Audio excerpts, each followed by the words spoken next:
Hello everyone, my name is Alok Kumar Singh and welcome to my YouTube channel. तो दोस्तों, आज हम बात करने वाले हैं माइक्रो इकोनॉमिक्स में कंज्यूमर इक्विलिब्रियम के अप्रोचेस की। तो कंज्यूमर इक्विलिब्रियम के अप्रोचेस की अगर हम देखें, बात करें, तो यहाँ पर दो अप्रोचेस दिए गए थे कंज्यूमर इक्विलिब्रियम को समझने के लिए। नंबर एक कार्डिनल अप्रोच था और नंबर दो ऑर्डिनल अप्रोच था। कार्डिनल अप्रोच को आज हम समझेंगे और कार्डिनल अप्रोच को पढ़ने से पहले थोड़ा सा हम ये समझ लें कि भाई कंज्यूमर इक्विलिब्रियम क्या है। तो कंज्यूमर इक्विलिब्रियम क्या होता है? अगर नॉर्मल वे में हम बात करें तो एक ऐसी कंडीशन, एक ऐसी सिचुएशन जहाँ पर कंज्यूमर को सबसे ज़्यादा सेटिस्फेक्शन मिलता है। कोई कमोडिटी कंज्यूम करने से जहाँ पर कंज्यूमर को मैक्सिमम सेटिस्फेक्शन मिलता है, उस कंडीशन को क्या कहा जाता है? Consumer equilibrium.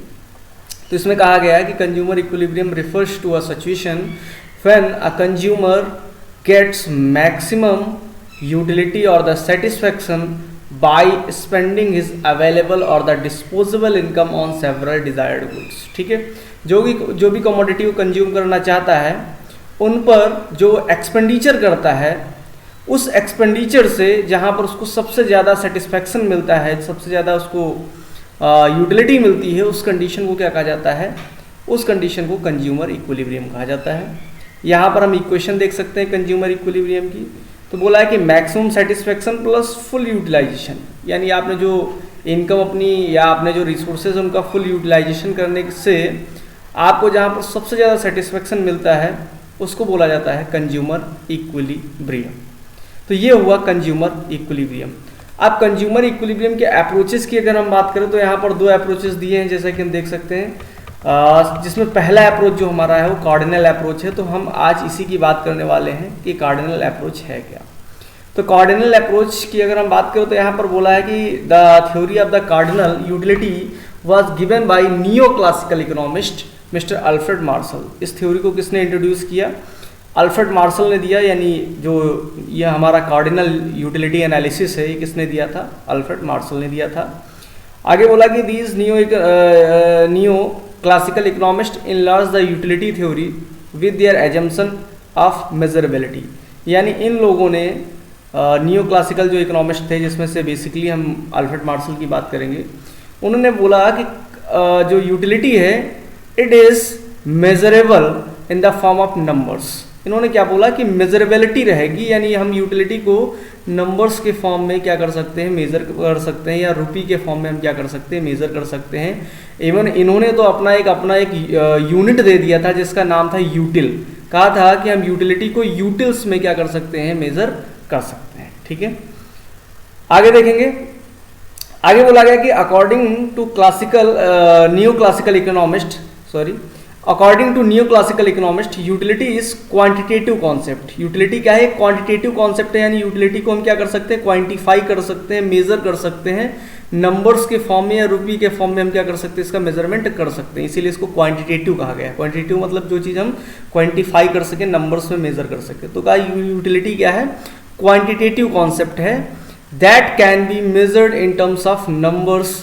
According to this concept the utility can be expressed similarly how weight and heights are expressed। जैसे कि हाइट या वेट हम लोग एक्सप्रेस करते हैं, इसका अपना एक यूनिट होता है, वैसे ही हम यूटिलिटी को भी क्या कर सकते हैं? मेज़र कर सकते हैं। इसका भी अपना एक यूनिट है, उसको भी हम नंबर्स के फॉर्म में क्या कर सकते हैं? एक्सप्रेस कर सकते हैं। ठीक है, आगे देखेंगे। तो आगे बताया है इसके एजम्पशंस क्या क्या थे। ठीक है, इसमें हम एजम्पशंस भी देख लेते हैं। यूटिलिटी जो हमारा कार्डिनल अप्रोच है, इसमें क्या क्या एजम्पशंस दिए गए थे। तो एजम्पशंस की अगर बात करें तो पहला एजम्पशन था कि it is assume that the consumer is rational. Consumer is rational मतलब कंज्यूमर जो है मैक्सिमम सेटिस्फेक्शन ऑप्ट करने की हमेशा कोशिश करता है, उसको मार्केट की परफेक्ट नॉलेज है। ठीक है, और वो मैक्सिमम सेटिस्फेक्शन ऑप्टेन करने की कोशिश करता है। ठीक है, दूसरा है law of diminishing marginal utility operate करेगा। मतलब ये है कि लॉ ऑफ डीएमयू जो था उसमें बताया गया था कि जैसे जैसे किसी कमोडिटी का कंजम्पशन जो होता है वो इंक्रीज़ करता है, वैसे वैसे उसका मिलने वाला सेटिस्फेक्शन हमारा जो होता है वो क्या होता है? डिक्रीज़ करता है। बोला गया था कि as consumption of a commodity increases the satisfaction derived from each additional unit goes on decreases. ठीक है, हर एक कमोडिटी से हमारा जो सेटिस्फेक्शन होता है वो डिक्लाइन करता है। ठीक है, जैसे जैसे हम कंजम्पशन बढ़ाएंगे सेटिस्फेक्शन डिक्लाइन करेगा। तो ये जो लॉ है, लॉ ऑफ मार्जिनल यूटिलिटी, ये डिमिनिशिंग मार्जिनल यूटिलिटी, ये हमारा ऑपरेट करेगा यहाँ पर। अगला था कि the utility of money remain constant. Money की यूटिलिटी जो है एमयूएम जिसको हम बोलते हैं, ये क्या रहेगी, कांस्टेंट रहेगी। ये यूटिलिटी ऑफ मनी में कोई चेंज नहीं आएगा, ठीक है। नेक्स्ट है consumers income given and remain constant. Consumer की इनकम में कोई चेंज नहीं आएगा, जितनी इनकम है उतनी ही रहेगी, कांस्टेंट रहेगी। Price of other commodities, other commodities में दो कमोडिटीज को इंक्लूड किया गया है। नंबर 1 सब्स्टिट्यूट गुड्स की बात की गई और नंबर 2 कॉम्प्लीमेंट्री गुड्स की बात की गई। तो कहा कि जो अदर कमोडिटीज है, सब्स्टिट्यूट या कॉम्प्लीमेंट्री गुड्स, इनके प्राइसेस क्या रहेंगे, कांस्टेंट रहेंगे, किसी टाइप का कोई चेंज नहीं आएगा। अगला है यूटिलिटी इज एडिटिव, यानी हर एक कमोडिटी से मिलने वाला सेटिस्फेक्शन क्या होगा, अलग रहेगा, ठीक है। एक कमोडिटी का सेटिस्फेक्शन दूसरे के ऊपर डिपेंड नहीं होगा, सेटिस्फेक्शन जो होगा वो क्या होगा, इंडिपेंडेंट होगा, ठीक है।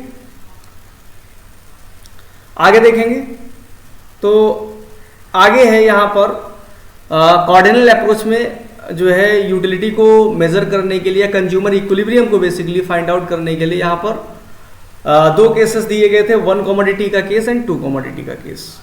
तो अभी हम समझेंगे कि 1 कमोडिटी अगर कंज्यूमर एक कमोडिटी कंज्यूम कर रहा है तो उसको कहाँ पर, किस पॉइंट पर मैक्सिमम सेटिस्फेक्शन मिलेगा, या उसको उसका इक्विलिब्रियम पॉइंट कौन सा होगा।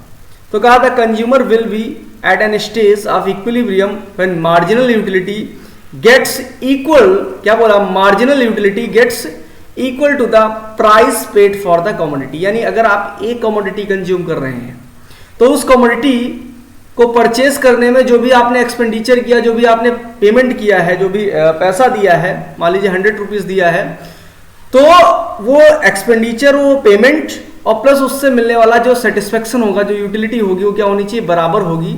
जहां पर ये दोनों चीजें बराबर होंगी उस कंडीशन को क्या कहा जाएगा, कंज्यूमर इक्विलिब्रियम। यानी जितना वो खर्च कर रहा है और उस खर्च करने से जितना सेटिस्फेक्शन मिल रहा है, दोनों चीजें क्या होनी चाहिए, बराबर होनी चाहिए।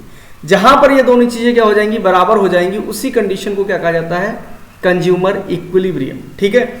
मान लो इन्होंने बताया कि MU X is equal to price of X होना चाहिए। सपोज दैट कि MU X is greater than price of X हो जाए, यूटिलिटी ज्यादा मिलने लगे और प्राइस कम हो जाए। तो अगर यूटिलिटी ज्यादा होगी तो कंजम्पशन हमारा क्या हो जाएगा, बढ़ जाएगा। और कंजम्पशन अगर इंक्रीज करेगा तो लॉ ऑफ डीएमयू तुरंत ऑपरेट करेगा कि कंजम्पशन बढ़ाएंगे तो सेटिस्फेक्शन हमारा क्या हो जाएगा, डाउन हो जाएगा। अब सेटिस्फेक्शन यानी MUX हमारा तुरंत क्या हो जाएगा, कम होना स्टार्ट हो जाएगा। और कब तक कम होता रहेगा, जब तक ये प्राइस के बराबर ना हो जाए, ठीक है।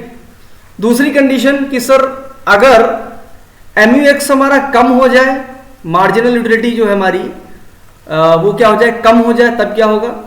तो अगर MUX मान लो कम हो जाए और प्राइस ज्यादा हो जाए, प्राइस ऑफ X ज्यादा हो जाए, तो उस कंडीशन में ये होगा कि प्राइस चूंकि ज्यादा है तो हम क्या करेंगे, अपना कंजम्पशन डिक्लाइन करेंगे। और कंजम्पशन अगर डिक्लाइन करेंगे तो सेटिस्फेक्शन हमारा क्या हो जाएगा, बढ़ जाएगा। और ये सेटिस्फेक्शन तब तक बढ़ेगा जब तक इस प्राइस के बराबर ना पहुंच जाए। तो मैंने दोनों कंडीशन आपको बता दी कि वैसे नॉर्मल कंडीशन है कि MUX और प्राइस ऑफ X दोनों बराबर होने चाहिए, लेकिन अगर MUX हमारा ज्यादा हो जाए और प्राइस हमारे कम हो जाए तो उस कंडीशन में मैंने बताया कि हमारा कंजम्पशन जो होगा वो बढ़ेगा। और कंजम्पशन अगर बढ़ेगा, मान लीजिए कंजम्पशन बढ़ेगा तो सेटिस्फेक्शन हमारा क्या हो जाएगा, डाउन हो जाएगा। और सेटिस्फेक्शन तब तक डाउन होगा जब तक वो प्राइस के बराबर ना पहुंच जाए, ठीक है। और अगर हमारा MUX जो है वो क्या हो जाए, कम हो जाए और प्राइस ज्यादा हो जाए तो उस कंडीशन में क्या होगा, कंजम्पशन हमारा डाउन होगा और सेटिस्फेक्शन हमारा इंक्रीज करेगा। और अगर वो इंक्रीज करेगा तो तब कब तक करेगा, जब तक वो प्राइस के बराबर ना पहुंच जाए। तो ओवरऑल घूम फिर के कहाँ आना है, प्राइस के बराबर ही यूटिलिटी को पहुंचना है। तो जहां पर क्या होगा, प्राइस और यूटिलिटी दोनों क्या हो जाएंगे, हमारे इक्वल हो जाएंगे, उसी कंडीशन को क्या कहा जाता है, कंज्यूमर इक्विलिब्रियम। ये तो बात हो गई 1 कमोडिटी का केस। अब बात करते हैं 2 कमोडिटी का केस। 2 कमोडिटी का केस क्या है, तो यहां पर हम देख सकते हैं कि 2 कमोडिटी के केस में बोला गया है कि इसको और क्या बोलते हैं ये भी समझ लेते हैं पहले, क्योंकि जो हमारे कॉम्पिटिटिव एग्जाम्स होते हैं उसमें ये सारी चीज़ें पूछी जाती है। जैसे UGC नेट लेवल का एग्जाम है तो उसमें पूछा जाता है चीज़ें, तो थोड़ा सा इस पर भी हम फोकस करेंगे। बोला है इसको हम law of equi marginal utility भी बोलते हैं। 2 कमोडिटी केस को और क्या बोलते हैं, law of equi marginal utility. बोला है कि this law is based on the principle of the obtaining maximum satisfaction from the limited income. It explain the behaviour of the consumer when is consumes more than one commodity. अगर consumer एक से अधिक commodity consume करता तब उसको equilibrium कहां पर मिलेगा, तो उसकी बात यहां पर की गई है. ठीक है, वन कमोडिटी का केस ऊपर हमने बात कर दी कि भाई कंज्यूमर अगर एक सिंगल कमोडिटी कंज्यूम कर रहा है, हमने बता दिया कि जहां पर वो खर्च कर रहा है जितना प्राइस जितना एक्सपेंस कर रहा है उससे मिलने वाला सेटिस्फेक्शन, दोनों चीजें जहां पर बराबर हो जाएंगी उसी को इक्विलिब्रियम बोल देंगे. लेकिन अगर एक से अधिक कमोडिटी कंज्यूम कर रहा है तब कैसे हमें पता चलेगा कि ये इक्विलिब्रियम पॉइंट है या नहीं है. तो उसके लिए यहां पर बताया है डेफिनेशन में कि the law states that a consumer should spend his limited income on different commodities in such a way that the last rupee spent on each commodity yield him equal marginal utility in order to get maximum satisfaction. यानी हमको इस तरीके से खर्च करना चाहिए, अलग अलग कमोडिटीज पे अपनी इनकम को इस तरीके से खर्च करना चाहिए कि उससे मिलने वाला सेटिस्फेक्शन क्या हो, बराबर हो. जितना हम प्राइस खर्च कर रहे हैं, जितना हम एक्सपेंडिचर कर रहे हैं और डिफरेंट कमोडिटीज से मिलने वाला सेटिस्फेक्शन, ये तीनों चीजें क्या होनी चाहिए, बराबर होनी चाहिए. मान लो कि प्राइस ऑफ कमोडिटी एक्स है और इस प्राइस से हम कमोडिटी ए परचेस करते हैं, कमोडिटी बी परचेस करते हैं, कमोडिटी सी परचेस करते हैं. तो ये जितनी भी कमोडिटीज परचेस कर रहे हैं इनसे मिलने वाली यूटिलिटी और जो एक्सपेंडिचर ये सब क्या होना चाहिए, इक्वल होना चाहिए. ठीक है, तो यहां पर हम देख सकते हैं और प्रॉपर तरीके से ये बताया गया है. जैसे ये हमारा जो है एक टेबल दिया है जिससे हम थोड़ा और समझेंगे. इन्होंने बोला कि मान लीजिए हमारे पास ये अवेलेबल इनकम है, ये क्या है, हमारे पास मनी अवेलेबल है, जो इनकम है हम खर्च करना चाह रहे हैं कमोडिटी ए पे और कमोडिटी बी पे. ठीक है, तो यहां पर उन्होंने बताया कि मान लो जैसे 1 रुपये आपके पास है, अब ये 1 रुपये आप कहां पर खर्च करेंगे, जहां पर हमको सबसे ज्यादा सेटिस्फेक्शन मिलेगा वहां पर खर्च करेंगे. तो कमोडिटी ए को हम चेक करते तो यहां पर हमको कमोडिटी ए में यूनिट 1 पर 12 यूटिल का सेटिस्फेक्शन मिल रहा है, उसके बाद 10, फिर 8, फिर 6, और अगर इधर आएंगे तो 10, 8, 6, 4. तो सबसे ज्यादा सेटिस्फेक्शन 12 पे मिल रहा. हमने 1 रुपये कहाँ खर्च कर दिया, कमोडिटी ए के यूनिट 1 को परचेज करने में. ठीक है, कमोडिटी ए के यूनिट 1 को परचेज करने में हमने यहाँ पर 1 रुपये अपना खर्च कर दिया क्योंकि यहाँ पर सबसे ज्यादा सेटिस्फेक्शन मिल रहा था. फिर दूसरा रुपये हमने कहाँ खर्च किया, दूसरा रुपये हम देखेंगे कि और अब कहाँ सेटिस्फेक्शन सबसे ज्यादा मिल रहा है. तो हमने देखा कि कमोडिटी ए के यूनिट 2 पे और कमोडिटी बी के यूनिट 1 पे हमको बराबर सेटिस्फेक्शन मिल रहा है और ये मैक्सिमम सेटिस्फेक्शन है. तो हमने क्या किया भाई, कमोडिटी बी का यूनिट 1 परचेज कर लिया, 2 रुपये यहाँ खर्च कर दिया. अब ये भी हमारा खर्च हो गया. अब जो तीसरा रुपया था हमारे पास उसको कहाँ पर खर्च करना है, तो अब हम देखेंगे कमोडिटी ए में हमें यूनिट 2 पे सबसे ज्यादा सेटिस्फेक्शन मिल रहा. तो हमने क्या किया, यहां पर एक्सपेंडिचर कर दिया, 3 रुपए यहां खर्च कर दिए, ये भी हो गया. अब चौथा रुपया जो हमारा था उसको खर्च करने के लिए हमारे पास कमोडिटी ए का यूनिट 3 है, कमोडिटी बी का यूनिट 2 है हमारे पास. तो या तो यहां खर्च कर दें या यहां खर्च कर दें. चलो हम यहां खर्च कर दे रहे हैं, 4 रुपए यहां खर्च कर दिए. उसके बाद ये भी खत्म हो गया. अब 5 रुपये जो है वो हमें कहाँ खर्च करना है, जहां पर सबसे ज्यादा सेटिस्फेक्शन मिल रहा है. तो कमोडिटी ए में हमें सबसे ज्यादा सेटिस्फेक्शन 8 पे मिल रहा है और बी में 6 पे मिल रहा है, तो हम यहाँ खर्च करेंगे. यहाँ पर हमने खर्च कर दिया. तो अब हम देखें कि जो लास्ट रुपी एक्सपेंस किया गया है, क्या लास्ट रुपी जो हमारा एक्सपेंस किया गया है वहां पर देखो बराबर सेटिस्फेक्शन, इक्वल सेटिस्फेक्शन हमको मिल रहा है. क्या हो रहा है, इक्वल सेटिस्फेक्शन हमको मिल रहा है. ठीक है, ऊपर थोड़ा सा हम वापस डेफिनेशन में जाएंगे. सॉरी, एक सेकंड, इसको फिल कर लेते हैं. हाँ,